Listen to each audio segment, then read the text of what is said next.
মাসিক রাশিফল সেপ্টেম্বর মাস 2025। আজকে বৃশ্চিক রাশিকে নিয়ে বলবো যে সেপ্টেম্বর মাস বৃশ্চিক রাশির শরীর স্বাস্থ্য, শিক্ষা, প্রেম, ভালোবাসা, দাম্পত্য জীবন, কর্মভাগ্য কেমন থাকবে এবং তার সাথে বলবো যে নবগ্রহের কীরকম অবস্থান থাকছে, নবগ্রহের কীরকম নক্ষত্রগত অবস্থান থাকছে, কোন দিক থেকে বৃশ্চিক রাশি হতে যাচ্ছে লাভবান, কোন দিক থেকে বিশেষ সাবধান এবং কোন বিশেষ উপাচার এই মাসে করবে যাতে পূজার মাস যথেষ্ট ভালো হয়। তো যাই হোক, অনুষ্ঠানটি শুরু করার আগে সমস্ত দর্শক বন্ধুদের নমস্কার জানাচ্ছি এবং তার সাথে বলবো যারা বহুদিন ধরে অনুষ্ঠান দেখছেন এখনও পর্যন্ত সাবস্ক্রাইব করেননি অবশ্যই সাবস্ক্রাইব করবেন। এই চ্যানেলের সঙ্গে থাকুন, জ্যোতিষীয় সম্পর্কিত অনেক তথ্য জানতে পারবেন। তবে আমি কোনো রকম কোনো দর্শক বন্ধুকে বিভ্রান্ত করার চেষ্টা করছি না। এটা গ্রহের গোচরের উপরই আলোচনা করা হচ্ছে, কারো কোনো রকম ব্যক্তিগত কুষ্টি ধরে আলোচনা নয় এবং চন্দ্র রাশি অনুসারে বলা হচ্ছে। তো বৃশ্চিক রাশির এই সেপ্টেম্বর মাসে গ্রহদের অবস্থান কেমন থাকছে সবার প্রথমে এটা তুলে ধরবো যে রাশির চতুর্থ ঘরে রাহু অবস্থান করছে। রাহু অবস্থান করছে দেবগুরু বৃহস্পতির নক্ষত্র পূর্বা ভাদ্রপদে। শনিদেব পঞ্চম ঘরে অবস্থান করছে মীন রাশিতে নিজের নক্ষত্র উত্তরা ভাদ্রপদে বক্রী অবস্থায় রয়েছে। রাশির যেটা অষ্টম ঘরে দেবগুরু বৃহস্পতি অবস্থান করছে নিজের নক্ষত্র পুনর্বসু নক্ষত্রে। বৃশ্চিক রাশির জন্য দেবগুরু বৃহস্পতির এই অবস্থান খুবই ভালো অবস্থান। এবং রাশির ভাগ্যের ঘর যেটা হচ্ছে কর্কট রাশিতে অবস্থান করছে শুক্রদেব অবস্থান করছে পুষ্যা নক্ষত্রে এবং শুক্রদেব 3 তারিখে আবার চলে আসবে বুধের নক্ষত্র অশ্লেষা নক্ষত্রে চলে আসবে। আর রাশির যেটা কর্মের ঘর, এই ঘরে বুধ, কেতু, সূর্য অবস্থান করছে। বুধ 30 তারিখ থেকে 30শে আগস্ট রাশি পরিবর্তন, আর সূর্য 31 তারিখে আবার 31শে আগস্ট সূর্য আবার নক্ষত্র পরিবর্তন করবে। তো বুধ যে অবস্থায় রাশি পরিবর্তন করছে, তো মঘা নক্ষত্র থেকে অবস্থান করছে বুধ। আবার সেপ্টেম্বর মাসের 6 তারিখ পর্যন্ত মঘাতে থেকে 7 তারিখে চলে আসবে পূর্বা ফাল্গুনিতে এবং 14 তারিখ পর্যন্ত থাকবে, 15 তারিখে চলে আসবে উত্তরা ফাল্গুনিতে। তারপরে আবার বুধ কিন্তু আবার রাশি পরিবর্তন করে নেবে, অর্থাৎ লাভের ঘরে চলে যাবে বুধ।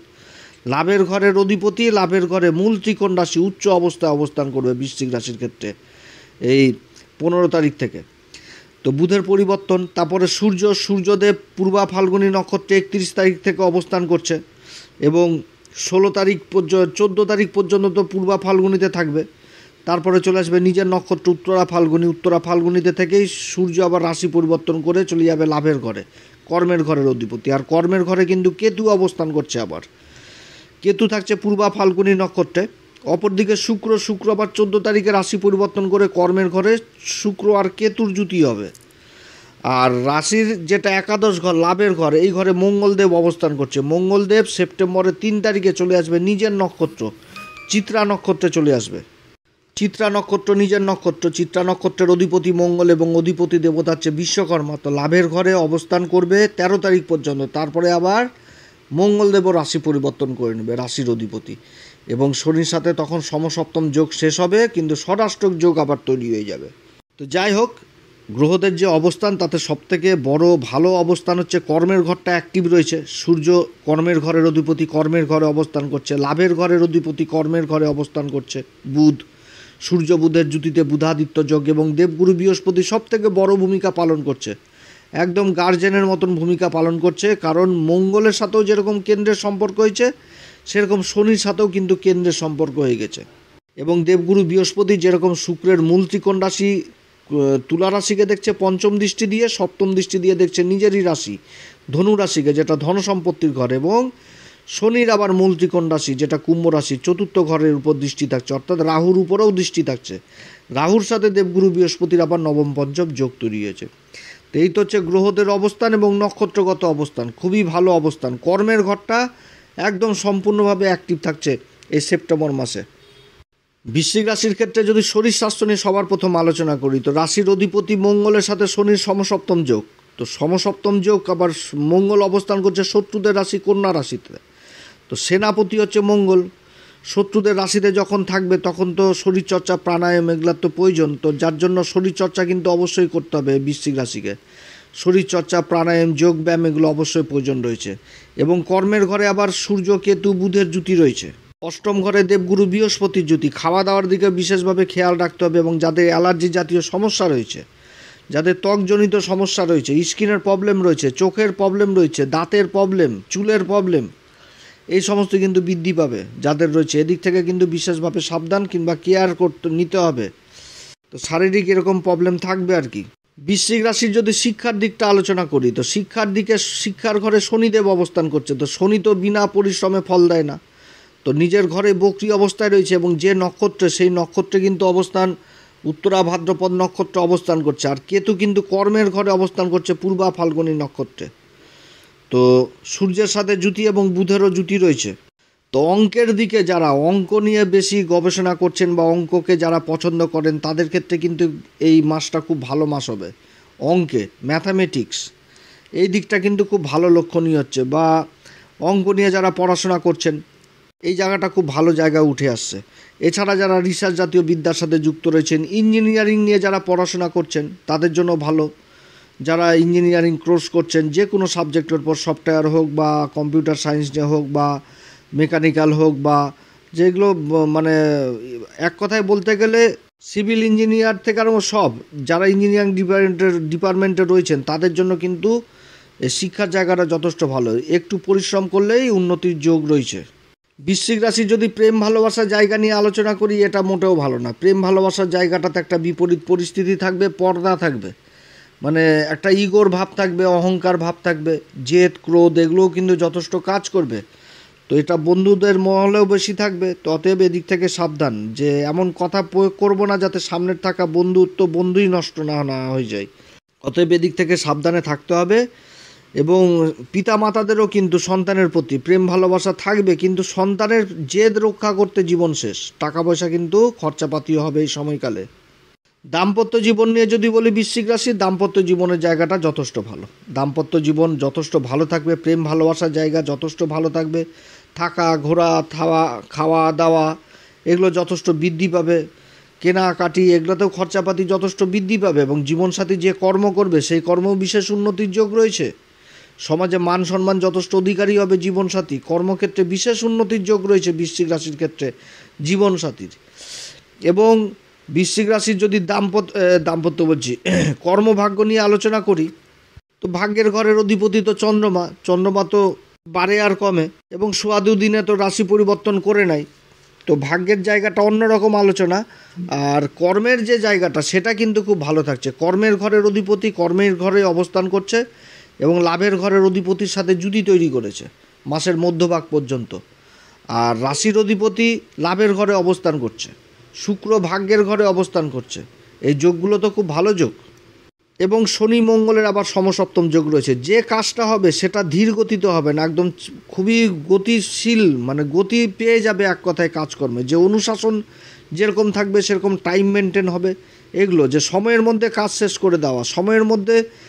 শেষ করে দেওয়া এবং বসের চোখে পড়ে যাওয়া, যে যেখানটাতে কাজ করা হবে সেখানটাতে যে উদ্যোক্তর অফিসার, তাদের দৃষ্টিতে চলে আসা যে এই ব্যক্তিটা ভালো কাজ করছে, যার জন্য কর্মের জায়গাটা বিশেষভাবে ভালো দেখাচ্ছে। এই সময়কালে প্রমোশনের যোগ রয়েছে, কর্মক্ষেত্রে বেতন বৃদ্ধির যোগ রয়েছে এবং কর্মসূত্রে আবার বিদেশ যাত্রারও যোগ রয়েছে। মাসের মধ্যভাগ পর্যন্ত সূর্য বুধ থাকছে কর্মের ঘরে, তারপরে তো লাভের ঘরে যে জুতি তৈরি করবে। অপরদিকে শুক্রদেব চলে আসবে কর্মের ঘরে, শুক্র আর কেতুর জুতি তৈরি হয়ে যাবে।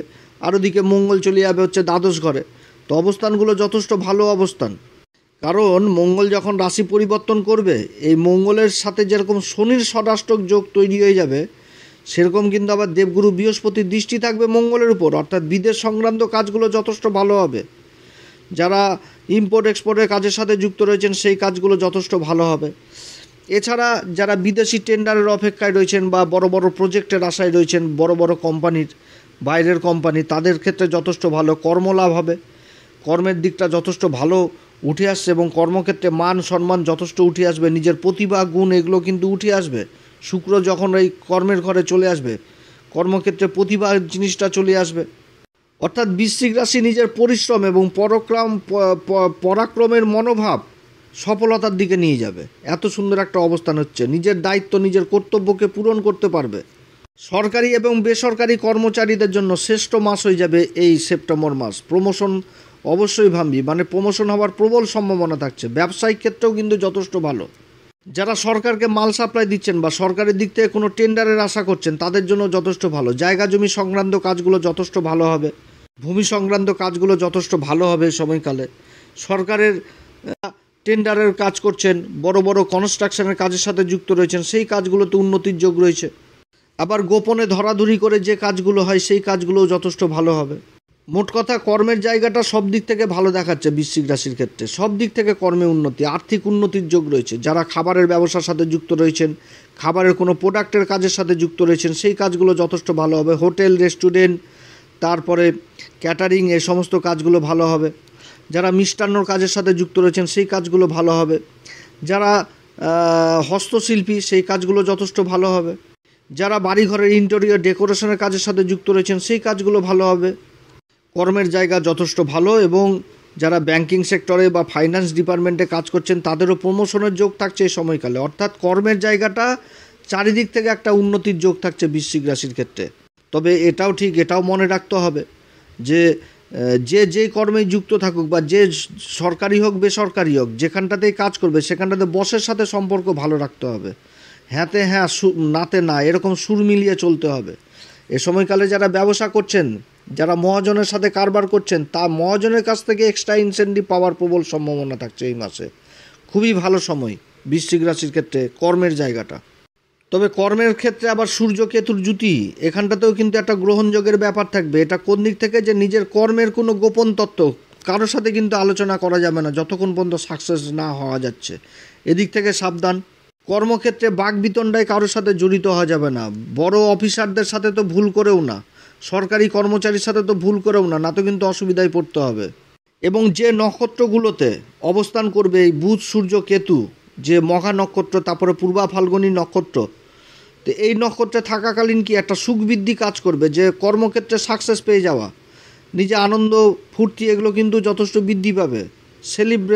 সেলিব্রেশন যাকে বলে, যে কর্মক্ষেত্রে উন্নতি, প্রমোশন পেয়ে গেলাম, যার জন্য কিন্তু নিজের খাওয়া দাওয়ার দিকেও যথেষ্ট খেয়াল রাখতে হবে এবং নিজের চরিত্রের দিকেও যথেষ্ট খেয়াল রাখতে হবে। কারণ সূর্য হচ্ছে রাজা, যখনই কর্মক্ষেত্রে সাকসেস পেয়ে যাবে তখন কিন্তু সুখভোগ জিনিসটাও বৃদ্ধি পাবে। তো এমন সুখভোগ যেটা আর কি ব্যভিচার, গোপন, সেই সমস্ত জায়গায় কিন্তু বিশেষভাবে সাবধান, না তো কিন্তু কলঙ্কও লেগে যেতে পারে। এদিক থেকেও সাবধান থাকতে হবে বৃশ্চিক রাশিকে। তো যাই হোক, এই মাসে প্রত্যেক দিন হনুমান চল্লিশা, বজরংবাণ, শ্রীরাম সীতার প্রণাম মন্ত্র সহকারে পাঠ করবেন। যারা গুরুর দীক্ষা নেননি অবশ্যই গুরুর দীক্ষা নেবেন। কর্মক্ষেত্রে বেরোনোর আগে পিতা মাতা উভয়ের আশীর্বাদ নেবেন। পিতার সাথে সম্পর্ক কোনো রকমভাবে নষ্ট করা যাবে না, এদিকে খেয়াল রাখতে হবে। এবং মা ভগবতী মাকে লাল পুষ্প প্রত্যেক দিন অর্পণ করবেন, বজরংবলীর দর্শন করবেন, এই সমস্ত করবেন। এছাড়া আরও একটি কথা বলবো, যাদের জন্মকুষ্ঠিতে সূর্য কেতু কিংবা সূর্য রাহুর জুতি রয়েছে তাদের ক্ষেত্রে বিশেষ করে বলবো, যারা আমাদের সাথে যোগাযোগ করেছেন, বহু দাদা দিদি ভাই বোনেরা, এবং যারা যাদের জন্মকুষ্ঠিতে রয়েছে, এক কথায় আমি বহু লোককে বলেছি সূর্য যন্ত্র ব্যবহার করতে, তো অনেকে সূর্য যন্ত্র পায় না বলেছে। হ্যাঁ, তো যার জন্য আমাদেরকেও অর্ডার দেয়, তো আমরা সেই কাজগুলো করি না। এক কথায় বলতে গেলে, যে টাকা পয়সা যেখানটাতে কাজ, সেই কাজগুলো নয়, যে আপনারা পারবেন আপনারা কিনে নেন। তো যাই হোক, সেই প্রোডাক্টগুলো এখন ইউটিউব থেকে আমাদের দিচ্ছে। যদি মনে হয় কারো জন্মকুষ্ঠিতে সূর্যকেতু কিংবা সূর্য রাহুর জুতি রয়েছে, তো বাড়িতে সূর্য যন্ত্র স্থাপন করবেন। দেখবেন এখানটাতে ওই প্রোডাক্ট বলে একটা অপশন দেওয়া আছে, বিভিন্ন রকম যন্ত্রের ছবি দেওয়া আছে, ওইখান থেকে সূর্য যন্ত্র নিজেদের বাজেট অনুসারে নেবেন, বাড়িতে ব্রাহ্মণ দিয়ে বিধি সম্মত মেনে স্থাপন করবেন এবং হাতের মাঝখানে দুটি আঙ্গুলে সাদা চন্দন লাল চন্দন বেটে সেই যন্ত্রের উপর প্রত্যেক দিন ছিটাবেন স্নান করে উঠে সকালে, এবং এই মন্ত্র উচ্চারণ করবেন, ওং হ্রিং হিনি সূর্যাদিত্যায় শ্রীং 11 বার ছিটাবেন। তাতে সূর্য যথেষ্ট বলি হবে। কারণ বৃশ্চিক রাশির ক্ষেত্রে কর্মের ঘরের অধিপতিই হচ্ছে সূর্য, যে কর্ম দিবে সেই অধিপতি হচ্ছে সূর্যদেব। অতএব সূর্যদেবকে যথেষ্ট বলি করতে হবে, ভালো জায়গায় নিয়ে আসতে হবে। তো যাই হোক, এই জিনিসটা আপনারা পাবেন আমাদের তো এটা অবশ্যই নেবেন, তাতে যথেষ্ট উপকার পাবেন। তো অনেক কথা আলোচনা করলাম বৃশ্চিক রাশির সম্পর্কে। যদি আলোচনা সত্যি ভালো লাগে তাহলে নিজের ভেবে এই অ্যাস্ট্রো বাংলা চ্যানেলকে অবশ্যই সাবস্ক্রাইব করবেন, লাইক করবেন, শেয়ার করবেন। আপনারা সবাই ভালো থাকেন। এরপরে আবার আসবে একটি নতুন পর্ব নিয়ে। নমস্কার, ধন্যবাদ।